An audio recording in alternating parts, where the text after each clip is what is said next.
Bonjour chers étudiants. Aujourd'hui, nous sommes là pour représenter graphiquement le suppli du producteur et le suppli du consommateur sur un marché de monopole. Je m'appelle M. Guillaume Kassogué Guillaume Pascal à la faculté des sciences économiques et de gestion. Et on commence par cet exemple. Alors vous avez ici une fonction de coût et de demande d'une firme qui est en situation de monopole. Et le coût total est le cas de la quantité produite au carré plus 40 fois la quantité produite, tandis que la fonction de demande qui est 400 moins 3K de Q. Alors ici, on demande de calculer le couple quantité-prix qui maximise le profit du monopoleur. Et ensuite, on va passer à la représentation graphique du surplus des consommateurs et celui du producteur. Alors, on sait que le producteur maximise son profit lorsque sa recette marginale est égale à coût marginal. On part de cette équation et on tire. D'abord, pour cela, on va commencer à calculer. On va trouver l'expression du coût marginal qui est la dérivée du coût total. Et on trouve 1 demi de Q plus 40. Et ensuite, on va trouver l'expression de la recette marginale. La recette marginale, c'est la dérivée de la recette totale. Et à la fin, on trouve recette marginale égale 400 moins 3 demi de Q. Alors, on égalise sans tarder ces deux expressions et on trouve la quantité Q qui maximise le profit. C'est ce que j'ai appelé Q max. Et à partir de Q max, on trouve le prix P max correspondant. Et en ce moment, ce prix P max est égal à 265. Et là, on se rend compte que le couple prix et quantité qui maximise le profit du monopoleur est 265, 180. N'est-ce pas? Alors, on passe maintenant à la représentation des surplus. Et pour cela, nous avons besoin de trois courbes.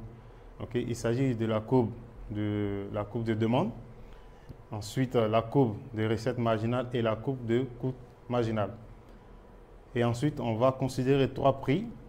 Le prix lorsque Q est égal à 0 dans la fonction de demande, le prix lorsque Q est égal à 0 dans la fonction de recette marginale et le prix lorsque Q est égal à 0 dans la fonction de coût marginal. Ensuite, le dernier point qu'on va prendre en considération, il s'agit du point de coordonnées prix quantité qui maximise le profit du monopoleur que nous avons calculé précédemment. Alors, on commence par représenter à déterminer les trois prix.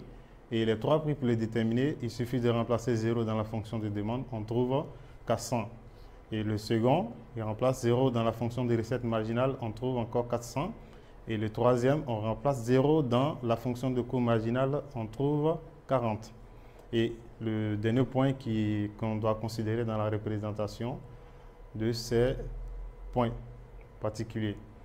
Alors, pour représenter la courbe de demande, on a déjà le premier point 400, et le second point 0, 533, et on trace la courbe de demande qui est là. Ensuite, on a le second élément à tracer qui est la recette marginale, la courbe de recette marginale. On a les deux points qu'il faut représenter dans notre repère, et en jouant les deux points, on trouve cette courbe qui est la recette marginale. Ensuite, on va passer à la courbe de coût marginal. Pour cela, on a déjà un premier point caractéristique qui est 0,40 qui se trouve là. 0,40. Et le second point, il faut partir de l'égalité recette marginale est égale à coût marginal. Et ensuite, on détermine la quantité où la recette marginale est égale à coût marginal. On représente ce point-là. On projette ça sur la courbe de recette marginale et ensuite nous avons le second point, le point caractéristique qui nous permet de tracer la courbe de coût marginal, n'est-ce pas? Alors, on va maintenant représenter le couple quantité-prix qui maximise le profit du monopoleur.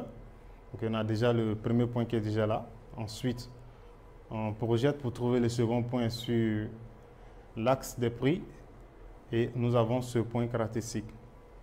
Et là, vous allez voir qu'ici, c'est ce triangle-là qui correspond au surplus du consommateur. Ensuite, cette figure que vous voyez là, cette figure correspond exactement au surplus du producteur.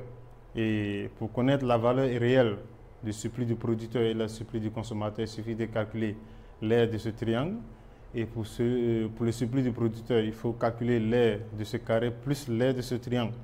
Et vous allez trouver le surplus du producteur en valeur unité monétaire. Ensuite, on termine avec cet élément qui est le triangle qui suit, qui est là. Et ça, c'est ce qu'on appelle le triangle de la perte sèche.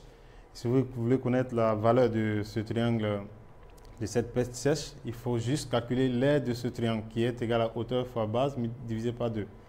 N'est-ce pas? Et comme on l'a dit, la perte sèche, pour présenter la perte sèche, on a vu un point caractéristique qui est un point d'équilibre social qui correspond à la quantité d'équilibre et au prix d'équilibre que vous déterminez par ces opérations. Alors, ainsi prend fin cette vidéo. Nous allons prochainement revenir sur d'autres points clés du monopole pour vous éclairer encore plus sur des points qui vous semblent un peu difficiles. Merci d'avoir suivi cette vidéo et à la prochaine.